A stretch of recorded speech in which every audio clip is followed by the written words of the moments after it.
So I've had this issue for a little while where my right brake light would not work in my E36. Now I replaced the bulb. I did notice that the last one was burnt and this one stopped working about a month afterwards. Now if you do a lot of research, you'll see that there are some wiring issues. There's a fuse in the engine bay, number 46. That could always be an issue, but I checked that. And these are relatively new taillights because the kid who had the car before me put aftermarket ones in.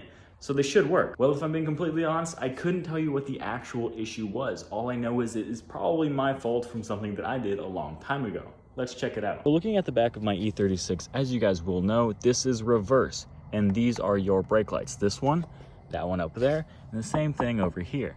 But there's something that I probably screwed up last time I replaced maybe one of these bulbs and maybe even one of these. As you guys might know, you pop off this cover and you have these two right here. You have your reverse and you have your brake light. Well, I don't know how and I don't know why, but they look the exact same. And I'm assuming this is actually the issue, but they were swapped. Now, it doesn't seem like a very big deal. At first, I thought my issue was there was a little bit of rust on this metal right here, but I cleaned that off. I put this one back where it was and no go. But I took it out. I put it up in here, took a little video, and I noticed that this whole thing still worked. So that crossed out the possibility of this whole thing being junk. I swapped them. All of a sudden, everything works. I checked all the wiring. I looked down here. I was trying to find some sort of break. Couldn't find anything. If you guys know something that I don't, please let me know. But is there a difference between these two?